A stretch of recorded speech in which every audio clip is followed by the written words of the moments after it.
Okay, welcome back to the 20 and 20 podcast. We have our guest now with us. She's a National Physique Committee contestant and very accomplished, very wide range of talents, multidimensional. Miss Tiffany Bernard. How you doing, Tiffany? Hi, I'm good. Thank you for having me. Oh, it's our pleasure. Just to give you get a little bit of familiarity with the our audience, could you give Mhm. us kind of your background and where you from, growing up and all that kind of stuff? Yeah, so I'm originally from LA, so small town, San Gabriel Valley called Almani. So that's where I was born and raised. Um, I currently am a full-time hairstylist. Half of the time I educate, so I work for two hair companies, Wella Professional, which is based out in Europe, and then I also work for GHD, which is also European. It's called Good Hair Day, so it's a hot tool brand. So I educate and I travel with them. And then the other half of the time, I'm behind the chair doing hair with clients in Pasadena. And then my second life is I'm a full-time bodybuilder. Awesome, Oh, awesome. well, now you're in a thing where we understand. So where do you live? Where do you work out now? What gym? um, so I have a lot of memberships. I cut them down, but right now I currently train at John Reed in downtown LA, and sometimes I go to Foothill Gym in Monrovia. That's in it. So tell me, how many days a week do you work out? I train 6 days and cardio 7 currently. Mm. Wow. Well, you're a serious young lady Yeah, then. she's not messing around. You're not messing around. So tell me this, since you're into hair and you're into fitness, how do those 2 go together? I mean, so what is your ultimate goal by putting those 2 things together? Honestly, I didn't think they were gonna collide together. I never really thought that hair and fitness, I never thought of the 2 together, but actually when I promote, like, on my fit because I have 2 Instagrams, so I have an Instagram for just hair, and then I had a personal Instagram that transitioned to a fitness Instagram. So now when I randomly post on my personal Instagram that I do hair, I do get a lot of, bodybuilders or just people in the gym, and even just being in the gym, like, people compliment my hair. I feel like I just look different. So, um, I think it's really interesting because there's so many brands that are promoting apparel or say like, bodybuilding. We all need a hairstylist, we all need a makeup artist for show day. So it really does go hand in hand and actually experiencing and being a competitor, I now understand that it is needed. And eventually, I mean, I could do other competitors' show days and just do hair, but I haven't dabbled into it yet. I just stay in my lane with fitness and I try not to do fitness and hair together Right. because I feel like they're two different parts of my brain and how I focus. So I haven't Yeah. collided the two just yet.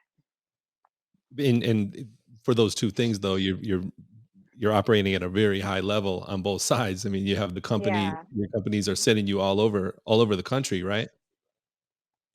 Yes, of North America, yes.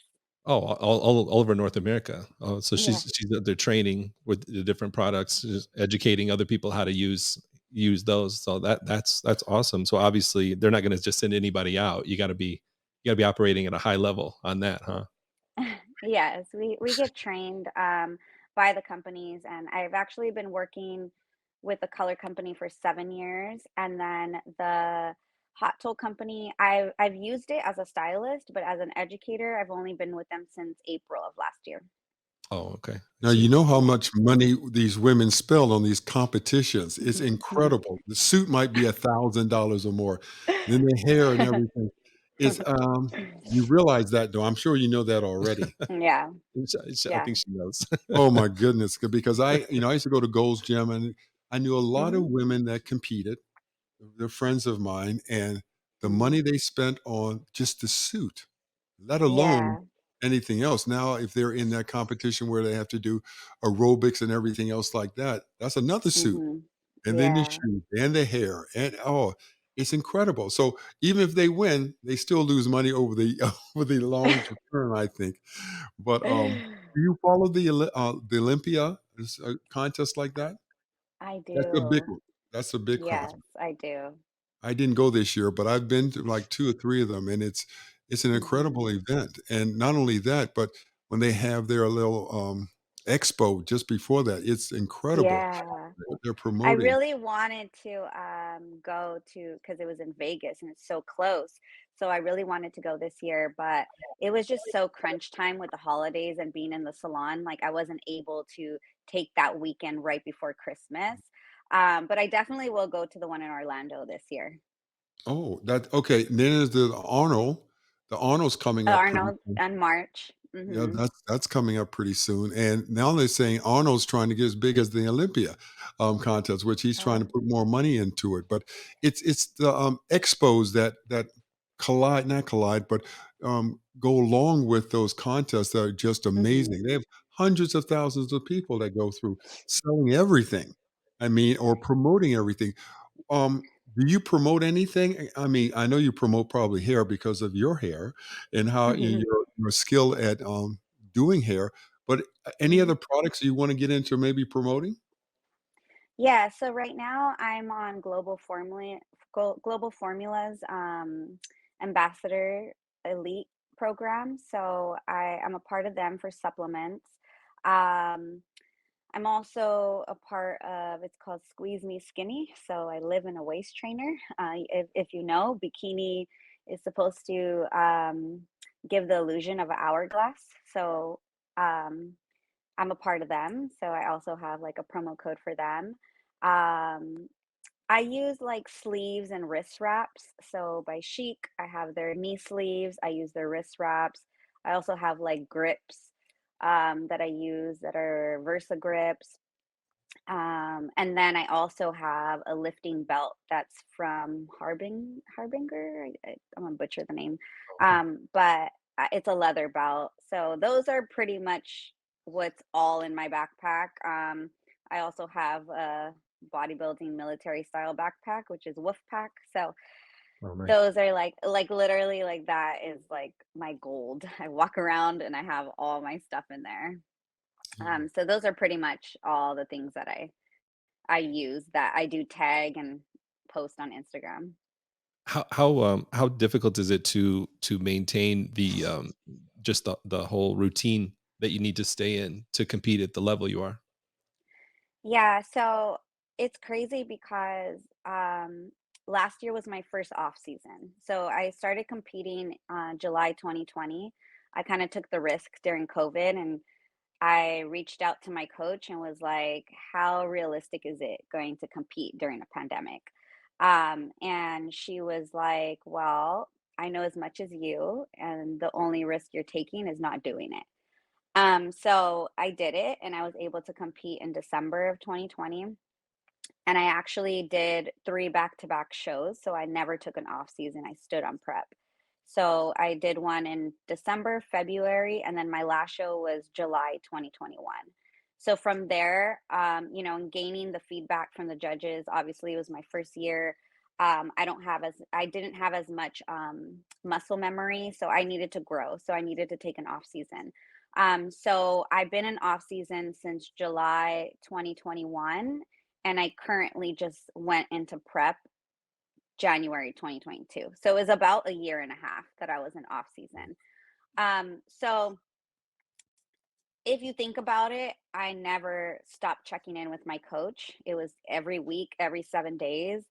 I followed a plan from the last day I competed till now, currently still on a plan.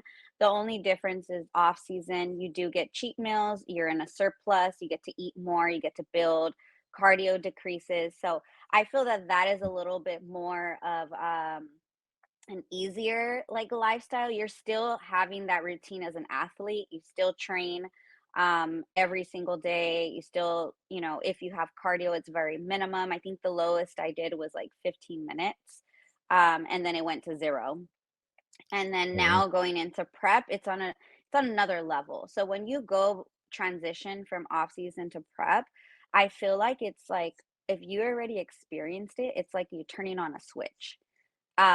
You just know you're in prep and now the weeks are counting backwards and you only have this certain amount of time and there's like you can't make up anything. So if you miss a day, that you just are setting yourself up for failure because you can't go back to that day. Um, and then as You gotta far as maintain a pace cardio, at that point, huh? yeah. And if you miss cardio, you just got to add it on to the next day and it goes higher and higher, right?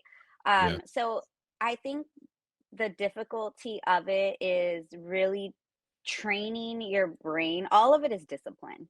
Like you really just have to train your brain and scheduleize everything that you need to do. So like the night before, if you're going to do cardio at 6 a.m., you have to have your clothes ready. You have to have your meals ready, like your pre-workout ready. Like I have to do that because I can't just jump up. Like I'm not a morning person. So I have to know that when I wake up, everything's prepared and I just grab and go. And then I just honestly, everything has to be prepped. Like even if I go to the gym after work, I'll take everything to work and I'll go straight to the gym so I never have to come back home because I feel like mentally as a competitor, if you go home, you don't want to go to the gym. So you have to go Mm-mm. straight Yeah. there, right? And Yeah. that's just how I work. I feel that, everybody has their own tricks and it's crazy, like, even food, like, you start being creative, you make stuff that you've never even tried before, but I think when you know what it takes to compete, when you know what they're looking for, when you study the actual, like, sport, you have, like, this fire inside, like, "I only have 10 weeks," or "I'm 3 weeks away, and now, it's peak week, I have 4 days out," like, you just have some adrenaline. It's hard to explain, and when people ask me, they're like, "How do you do it?" And I'm like, and I laugh because I'm like, "I don't know." I was like, "This is just God." Like He's just taking me through because it is a very, very hard discipline sport and it's very hard to like have a social life. Um Even though you can, it's very difficult in I have a general. question for you because people are listening. What is your height? And then we may ask your weight, please. Yes. So I'm 4'11", very, very small. And currently I'm 115. So I'm still dropping weight. No, that's it could be muscle. One that's pretty good for Yeah. 11, 150. That could be muscle. Yeah. Because the women I used to see, well, I used to know a lot of the bodybuilding women, and I Mhm. tell you, muscle has 5 times the density of fat. So, so I Yeah. think sometimes when you talk about weight, are there weight classes Mhm. that you are involved in when you compete? Are there different weight classes for what you do? So for bikini, it goes by height. So Oh, not by weight necessarily. They look for the shape. So the shape of bikini is an hourglass. So what they look for is very soft aesthetic. So not too hard, no striations. They want your shoulders to be very wide and rounded, and then a small waist, flat core, but not necessarily abs, and then they look for more of like the glute development and a hamstring tie-in with the glute. So that's the back part of it. Um, it's so funny it you does. say that. Mhm. Oh, I'm sorry. I was No, just it's saying, okay. funny you say that because I watch on Facebook. I'm part of a group called. I think it's fitness, and the women stand next to each other. No, to themselves when they are natural. They're still lifting, and then when they're shredded, I said they look so Hmm. much better when they don't have all those shredded muscles. To me, All the Yeah. striations and yes, stuff. yes. They think they look better, but maybe that's what they want. But Mhm. then they Yeah. show right next to them what they used to look like. I said, well, they look really good there.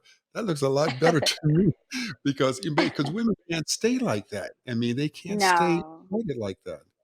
So I'm glad that Yeah. you're in the bikini one. That's better. That's better. Tiffany, had you Yeah. ever There's competed different in anything? divisions. Oh, sorry, go ahead. Sorry. Mhm. No, go ahead. Oh, I was just saying there is different divisions. So there's bikini, wellness, figure, and there's also fitness and physique. Um, so they have all different criterias and what they look for, and it changes with the image as well. Do everything like you love me, and I things like a real G. I don't need nothing you do for me. It's all good, just love me. Do everything like you love me. And other things like a real G. I don't need nothing you do for me. It's all good, just love me.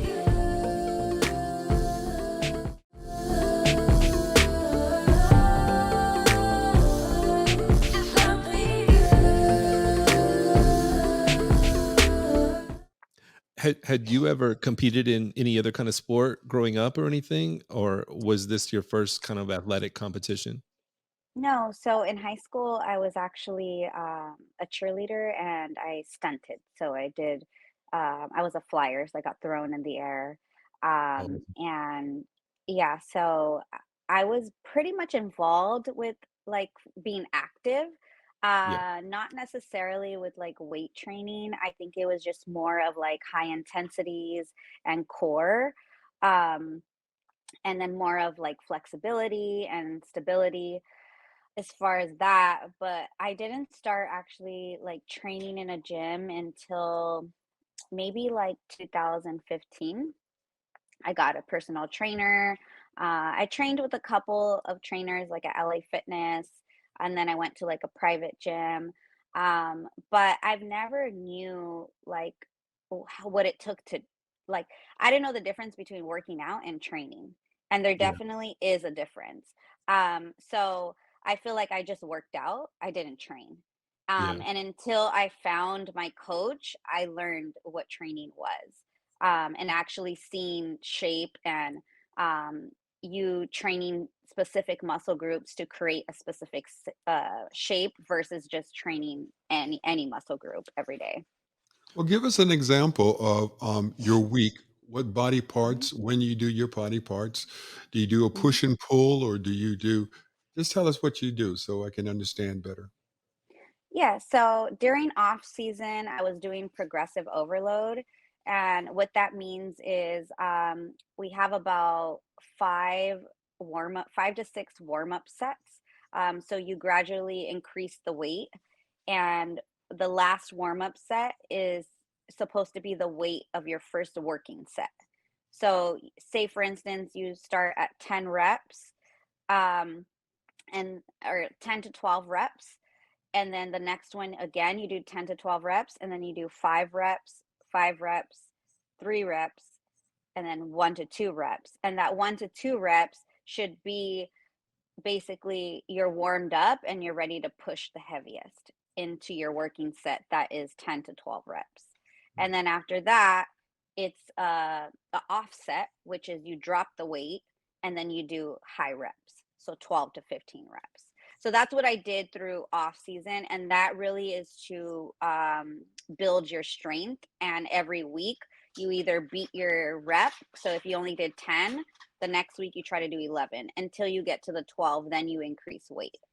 Um, so that's what I did most of the time during off season. And then now in prep, I actually got a new split workout training schedule this week. So it changes every so often depending on what my shape is because I'm actually on prep for a show. So this week, so I have 2 leg days. One is going to be focused on hamstrings and quads, and then the other leg day is pretty much either glutes and hamstrings or glutes and quads, so front and back or both back. So my days is day 1 is, arms, day 2 is legs, day 3 is back, day 4 is shoulders, day 5 is legs again, day 6 is shoulders. And So you've I got have to double shoulders you need and rest, young lady. You need to rest that body to get yeah, recharged, don't you think? yeah, so day 7 is rest. You know, I've heard different ones, 3 days on, 1 day off, 2 days on, 1 day Yeah. off, because I you know something? Because I've lifted for 50 some years, and Mhm, I was, the male ego, we wanna lift every day. We think we're mhm. getting wimpy if we don't work out, but then when you take off, you feel so much better when you come back because you have more energy. But as Yeah, you said, it's difficult going into the gym every day. It is. Sometimes you say, I yeah, don't feel like going through that pain. So, do you do mhm, squats? Do you do leg press? What kind of leg mhm. exercises do you do? Oh, today was the most brutal leg day. So for instance, today I did do barbell squats. I did goblet squats. What are those? Um, Explain that to us. yeah, so goblet squats is your foot position's a little bit closer and you're focusing on the quads. And then barbell squats is going behind or under an Olympian barbell and doing shoulder width squats. And then I did Bulgarian split squats. So Bulgarian split squats is when you put one foot on top of either a bench or a platform and you're doing one leg at a time. So it's a split squat. So still in a squat position, but it's only one leg. And then I did walking lunges with a barbell on my back. And then I did RDLs, Romanian deadlifts. So with dumbbells, deadlifting in a Romanian way. It's And incredible. That's that was unbelievable work. today. That's an unbelievable workout. Oh my Right. goodness. How Yeah. many reps do you do, or how many sets do you do Oh, with each exercise? yeah. So, like I said, it just got brutal. So, it was 5 times 15 on each workout. Mm, Oh, wow. mm. Wow. I Yeah. take my hat off to you, H- young lady. Oh my. How fulfilling have you found it to be able to meet your fitness goals in going through this process? Honestly, it's crazy because I get like, on Instagram, you get archives or memories, right? Like 2 years ago, 1 year ago. So the other day, I got a memory of my back. Like it was like I was doing a lat pull down and I realized like how much my lats have grown. Like they're very wide now. And 2 years ago, like when I look at photos, I was like, oh my God, I was so small. And you don't realize it until you start to look at your old check ins or your old, progress photos or just videos in general. So now that I went through a whole year and a half of off season, and I actually hired one of my best friends, he's a personal trainer. So I hired him on my hardest days. So leg day and back day right now, well, during off season it was leg day and shoulders because those are the two that in bikini you need to grow. So I built my shoulders with him for 7 months or about 6 months to get stronger because I needed a spot to lift heavier. And leg days don't leave because leg day is the hardest day. So I just transitioned back with him because I feel for me with my physique, my body fat is held mostly in my lower ab area and in my back. So the more heavier I lift in my back, the more body fat I'm gonna lose. And with a trainer, I feel like honestly, it's all mental. I could technically do it alone.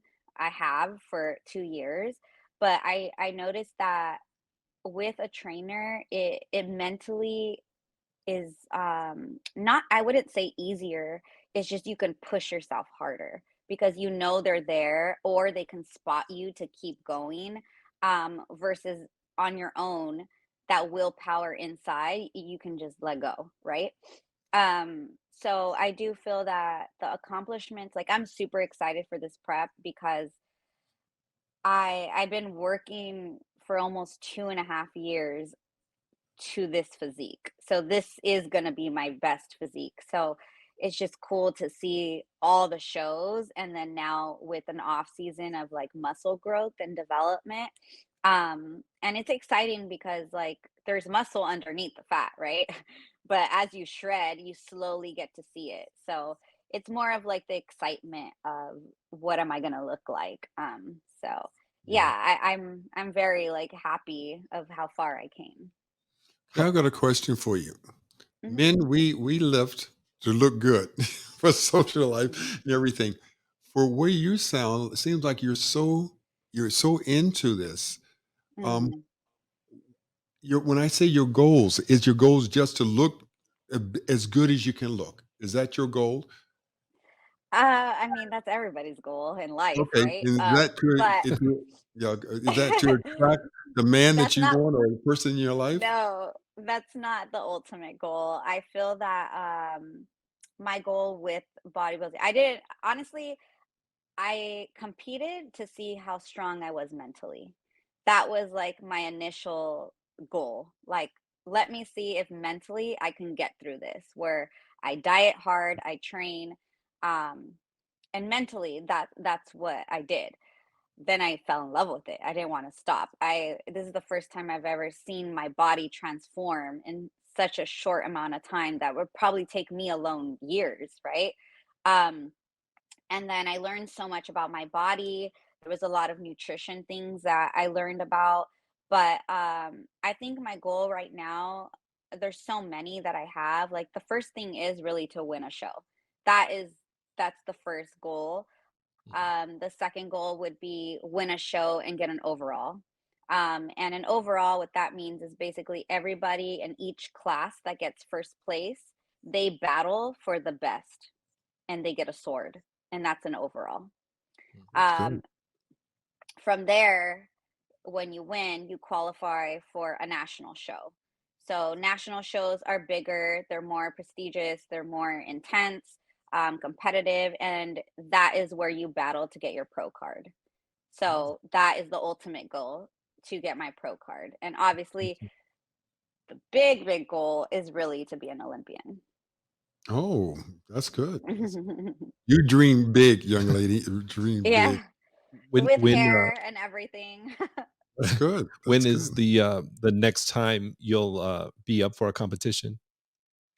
So I have three aligned. So April 22nd, May 13th, and May 20th. Oh, so they're coming right up. Yeah. Awesome. Hmm. Hmm. Okay. So yeah, so we'll definitely have to get whatever information you want as far as anything you want promoted. We'll blast it out on all of our stuff also. And then if you want to let us know, we'll post that stuff too. So if you want Hmm. get you as much support as possible on that too. Especially if you're doing hair, you Thank need to you. make more money. You need more people to do their hair. Let them Yeah. know how they can get in contact with your email, anything else like that. Yep. Email address. Yeah, it's funny because I've been doing hair for 10 years, and like you said, like promoting, like Instagram is such a huge platform, and the way everybody's perspective on it is very different, but the way that I perceive Instagram is such a networking platform, and I feel that I've built so many relationships on my hair Instagram when I first started, that I grew a following and I produced a following where now I feel that I don't really I shouldn't stop working on it. I should always progress in it. But I feel that I've got into a point where because it's built, I can now focus on my fitness one.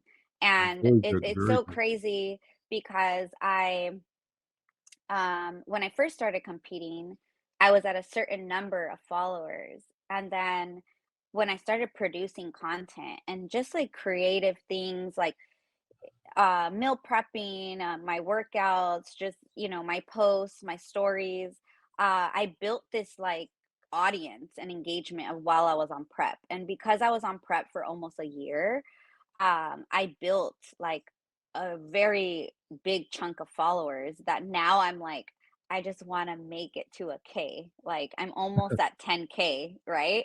Yeah. So it's like it's crazy that we live in a world like that isn't like the number doesn't mean anything. And I can speak on that because I am in the hair industry and I do have a large following in my hair Instagram. Um, but I feel that it also is having that 10,000 mark is considered influential to brands. So it does matter Yeah. in that aspect. Mhm. And because I've, experienced, partnerships with brands in my hair Instagram, I do feel like it is important, especially that I am an athlete in another industry now, because I know the importance of it, I want to do that for fitness because I love fitness. I have a passion for both. It's split completely in half. So I have been working on, editing my videos and producing as much content every single day. I post every day. And it's crazy because I do the same workouts, right? In off season, I was doing the same exact workouts for months. So I had to be creative. Like, how am I going to make these videos look different in different ways? So I do carry around a tripod in the gym. I'm in every corner doing different angles, lighting, transitions. So I think that that's really important because I believe that when people follow you and other athletes are in prep, they relate, right? If you're Yeah. struggling and they're struggling, they're relating. Or maybe they have the same similar meal plan and they're like, oh, I didn't know I could make salmon like that, right? Right. Um, there's just different things that creatively, and because I'm a creative, I think that that translates into my fitness Instagram of how I produce content. And I think that's one of the number one things that I get as far as feedback is I built this platform and audience of other individuals that are doing the same thing. And my first prep, I've never had somebody or so many people DM me of how I inspired them. And I thought that was wild. I'm like, oh my God, like I'm just struggling out here. Like I'm just posting what I do every day, you know? But it's really cool that, other people on the other side of the screen, they're going through the same thing. Not everybody's going to post they're only going to put the glamour and the glitz in the show, right? Yeah. Nobody really posts the struggle, like what you go through. Um, so I think this prep, like I really want to document like the entire show day. So one of my friends is actually gonna film me show day of what I go through during show day. So coming down from like the night before, when you get tan, when you wake up, how you check in every 2 hours, what you eat. And then every week I do a video of what I'm feeling that week. So I started January 1st. So every week counting down, I just kind of like talk about almost like a vlog, but that I'm going to put together of Yeah. every week of what I felt during that week. And I think that that is just something that I feel that not a lot of people get to experience because they don't create content for what they're in that moment, but they're tired, like, and I want people, like, even new competitors, like, they don't know, somebody that's going through prep for the first time, they don't know what to expect. So just like me, I had to do everything without knowing. I didn't really know what to expect. So now that I do know it, I think that I want to, just kind of like give awareness of like what we really do, and it's not Yeah. easy. Like, it is really hard and difficult, but I also feel that anybody can do it. It's just really all mental. Mm. Well, Well, I tell you, what is the website where people can find you? So my Instagram. Yeah, yeah. Whatever you Oh yeah. whatever you want to reach out with. So my Instagram is pretty much my biological name. It's I am Tiffany Bernard. Oh, So okay. that is my fitness Instagram. Okay. So we'll put that on there too. Yeah. Just in helping to promote that in the description of all the videos that we put out. well, you know what though? I tell you, it's interesting listening to you. You're really prepared. You really have your life, planned out. That's good. But I do want to say, like, I could never do this alone. Like, the team that I have behind me is how I become successful. Like, my coach is Linda Alberto. I'm on Team Cutz. Her husband is Ariel Alberto. He actually just won the Olympia with Aaron Banks. So that's the team I'm on. And really, Linda, like, she's been like the angel that's guided me because she's so good at what she does. The fact that I've only met her once in my life and she can transform my body through the internet on an app is crazy to me. It's Wow, mind blowing. that's incredible. That's incredible. Well, we wish you all the best, and Absolutely. we'll keep in touch. So if you start winning, we'd like to have you on more. Okay. Okay, thank And you. thank you for coming on. Thanks so much. Bye You're bye. welcome. Bye.